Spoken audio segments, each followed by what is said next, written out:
All right, well, it's been a hot minute since you've heard from me, but this news is way too big to sit on the sidelines and not talk about it. So, obviously, that's what I'm here for. And this podcast, by the way, is appropriately named I've Got Something to Say, because I got a lot to say about what happened last night and into this morning. So, let's talk about it. Before we get started, by the way, there won't be a whole lot of fanfare with this podcast today. Not a whole lot of music, not a whole lot of editing, because I really just want to talk about what happened last night and into this morning. So, in case you've been living under a rock or you've been out of the country, and even if you've been out of the country, you've heard about this. Trump won again last night. He won his second term as president of the United States late last night into this morning by winning both Pennsylvania, the state I'm currently sitting in, and Wisconsin. Two states he carried in 2016 to win the election. So I'm really just here to talk about what that means for all of us and what it means to you and my thoughts overall. It's disappointing, no doubt. There are a lot of people celebrating this. Just one look at my Facebook feed will show that by far. But one look at my Twitter feed will show that people are panicking and up in arms. What I want you to take away from everything that I'm saying to you, everything that I'm going to say in this podcast, is don't panic. There is reason to worry, yes. I'm even a little bit concerned because 2016 Trump is different than 2024 Trump, or the other way around. You get what I'm saying. 2024 Trump is a little more unhinged, a little more unstable than 2016 Trump. And I say that because, remember, he lost 2020. He's still thinking about that. That's still on his mind. I am not going to be surprised if revenge is coming somehow. And I've always said that if Trump wins another term, which he did last night, if he wins another term, it's just going to be the Donald Trump revenge tour. To an extent, I do believe that he will get, quote-unquote, revenge on some of his enemies. Is he going to sit there and stew on his enemies list like the loser of last night's election says he will? I doubt it. I really do. I doubt it. I don't think he will. And is he going to be a dictator like some claim? I highly doubt it. Because yes, he won or Republicans took back control of the Senate, but Democrats have the House as far as I'm aware. I don't think that has changed. I would have to double check on that, but I'm pretty sure that Democrats still retain the House. So even then, who knows if anything will actually get done. But, and also some of the things that he talked about, like mass deportation on day one. First of all, not only is that, I'm pretty sure, not legal to do, it's pretty illegal to do, if I'm guessing. The Department of Homeland Security does not have that much manpower to actually pull that off. Just throwing that out there. So a mass deportation on day one, probably not going to happen. Just a fair thing to say. And I have been sitting on this and stewing on this all day long, and that's why I'm kind of a little more elaborate. But Trump didn't just win because, it's Trump. He won because the Democrats really blew this, and I'm going to explain why. Number one, the candidate choice, the nominee choice for the Democrats. Kamala Harris didn't even make it past Iowa in 2020. What made the Democrats believe that she could pull this off? She couldn't do it. So that's one reason why they lost. Another reason why they lost. Her choice for VP, yes, she picked Tim Walz, the Democratic governor from Minnesota. On paper, was a pretty solid choice. You know, he's a gun owner. That could have swayed a lot of independents. But he doesn't have name recognition. But quite frankly, neither does J.D. Vance. But that's not why Trump picked J.D. Vance. Trump is Trump, and he's going to get name recognition no matter who else is on the ticket with him. So, and his loyal base was going to vote for him, so it didn't really matter. But what I think Kamala should have done was pick Josh Shapiro out of this state that I'm sitting in, Pennsylvania. She should have picked him as the VP choice, not Tim Walz. Because Josh Shapiro has name recognition, he's respected by both Democrats and Republicans. That would have probably made this race a little bit more closer than it already was. And the Democrats really did not have a plan when Biden dropped out, which they forced him out. Let's be honest. Let's be honest with ourselves. The Democrats forced Biden out. But they should have done the same thing with Trump. Because Trump is not that much younger than Biden. Let's be honest with ourselves. But again, I understand people's concern. I understand why they're scared. I understand. I mean, I posted this on Facebook just a couple of days ago, just before the election. I said, yeah, I'm worried about the outcome. I'm worried about what will happen. And that was mainly because if Trump lost, I know this was going to be dragged out. But he didn't lose. So what does that mean? Well, I'm hoping it's very tame like the first go-around was. And he'll just keep his mouth shut and run the country.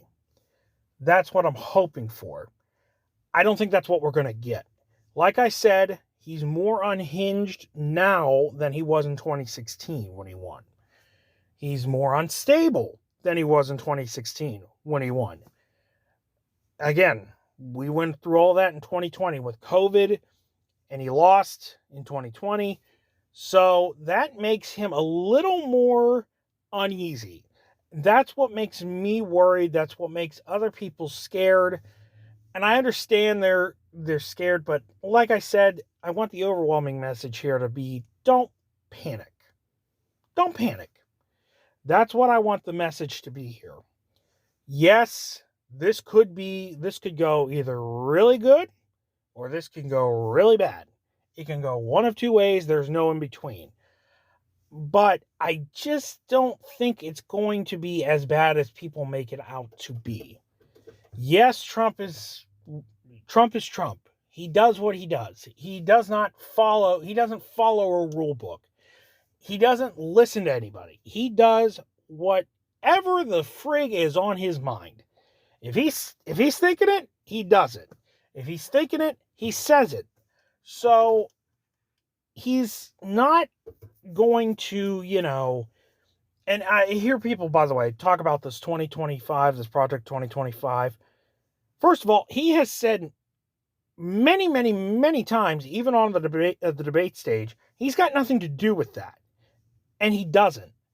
I know some people in his campaign that were involved in his campaign somehow wrote that. That does not mean that's the rule book that he's going to follow when he becomes president again. I really don't believe that's going to happen. I'll be truly shocked if it does, but I really don't think it's going to. And another reason the Democrats lost is because down the stretch, especially towards the end, they did not convey their message very well. They didn't. Kind of like I'm not conveying the real message here on this podcast. It's not very structured, but like I said, I just want to talk. The Democrats did not convey their message very well. And especially down the stretch.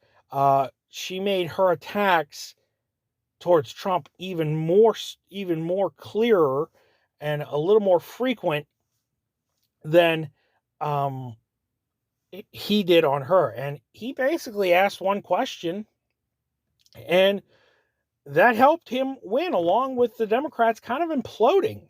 And that was, are you better off than you were 4 years ago? Now, in her defense, inflation is cooling down. Prices will eventually start to go down, even if he didn't win. That being said, he's not just going to come in and fix everything. It's going to take time to get the border back to where it was, which was, by the way, the biggest reason why I could not support Kamala Harris, is because of the border. Yes, I'm sure she didn't have a whole lot to do with it, as a lot of political ads made it out to be, but she still was involved somehow, some way. That's why I couldn't go one step further in fully outright supporting her. That's why I had issues, I said on numerous occasions on all of my social media platforms, I have issues with both candidates. And I made it abundantly clear on Facebook that I did not like Trump. I still don't like Trump. I did not like the outcome last night. I was, like I said at the top, I was very disappointed, but not completely surprised, because a lot of people are sick of the last 4 years and they want something different, but Trump isn't different. If you get what I'm saying, he's not different. He's still the same old Trump, just a little more unhinged than what he was 4 years ago. And even 8 years ago when he first ran and won in 2016. He's more unstable. He's a little more unhinged. He needs people to help to calm him down. But that's not going to happen, I don't think. Again, there's right to be concerned. There's right to be nervous and worried. But just don't panic. I don't think we need to panic. We will get through this. We got through the last Trump term pretty smoothly, I'd say. I wouldn't say smoothly. That was a bad choice of words. We got through it fairly well. And if you're celebrating this, I'd taper your expectations, because let's face it, Trump is not by any means a great guy. He's not. He's not what everybody paints him to be. He's not a great guy. Let's just call it like it is. That's why I don't like him. But as long as he does what he's supposed to do and run the country as well as he could. By the way, his economy wasn't that great. He says he had the greatest economy in the history of our country. That's complete crap. But neither did Biden and Harris, but theirs was not as terrible as people were making it out to be. But just give it time. Things will get better in terms of inflation. It will cool down. I'm hoping before Biden leaves office. I don't know. You have a right to be scared. You have a right to be worried, but just don't panic. That's the overwhelming message I want you to take from this podcast, is just don't panic. We've been through this before. Trump is who he is. Does that mean women's reproductive rights are going to be taken away? I doubt it. We'll see what happens, but I doubt it. He's just not, he's a divisive character, no doubt about it. But he needs to buckle down and actually do what's right for all Americans, not just the people that supported him. And I hope he does. I really do. I'm hopeful and cautiously optimistic about this second Trump term. We will see what happens. I'd love to hear your thoughts. Please go ahead, leave a voice message, comment on social media, say what you got to say, and get the hell off. And And yeah, just please let me know what you think. But again, one more time, I want to say it. Don't panic. You have a right to be scared. You have a right to be worried, but don't panic. That's something we can't do right now, is just panic and expect the worst. Hope for the best. That's all we can do right now. We got to come together, and we just got to support one another. Regardless of who you voted for, we got to come together. That's my final message to you. Don't panic, and let's come together. So, thank you for listening. If you listened, I do appreciate it. I'll see you around. Take care.